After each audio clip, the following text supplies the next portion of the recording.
Japan की 2 दिन की यात्रा के बाद अब प्रधानमंत्री नरेंद्र मोदी शंघाई सहयोग संगठन यानी एससीओ शिखर सम्मेलन में भाग लेने के लिए अब चीन पहुंच चुके हैं।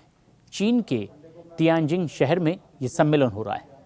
उनकी ये चीन यात्रा विदेश मंत्री वांग यी की भारत यात्रा के बस कुछ दिन बाद ही हो रही है और इस चीन यात्रा पर अब पूरी दुनिया की निगाहें हैं।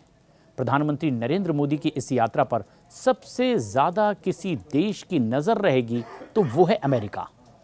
अमेरिका भारत की इस डील का एक ऐसा एनालिसिस करना ज़रूरी समझेगा जिससे उसे नफ़ा होगा या नुकसान, ये देखने की उसकी इच्छा होगी। अमेरिका के मन में ये डर तो ज़रूर होगा कि भारत जैसा बाज़ार अगर हाथ से निकल गया तो फिर पछताने के सिवाय उसके हाथ कुछ नहीं लगेगा और अंत में हर हाल में ट्रंप को झुकना ही पड़ सकता है।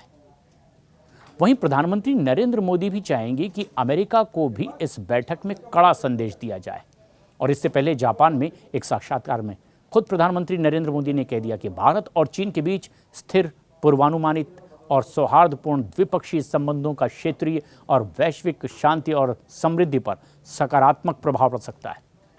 पीएम के इस बयान ने कई बड़े संदेश भी पहुंचाए और इसका मतलब साफ है कि भारत और चीन के बीच में कोई ऐसी बड़ी डील जरूर होगी जिससे कि अमेरिका की मनमानी को तोड़ा जा सकेगा। चीन के साथ संबंधों में सुधार के महत्व के बारे में भी बताया गया है।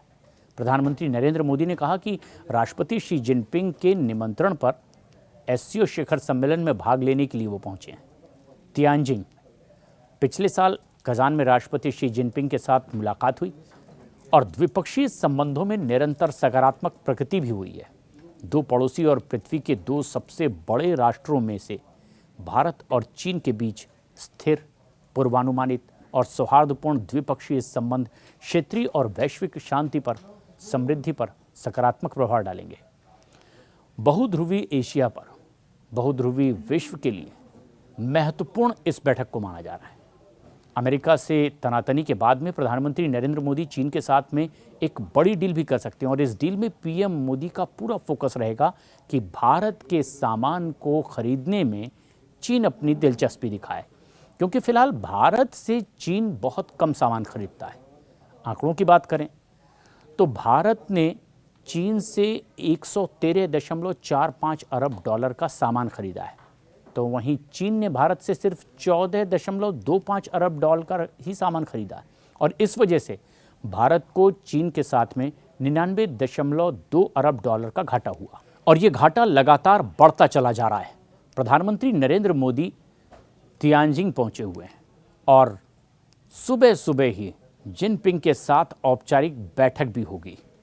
चीन में अपने आधिकारिक कार्यक्रम की शुरुआत वो करेंगे और इस बैठक में 40 मिनट तक चलने की भी उम्मीद की जा रही है।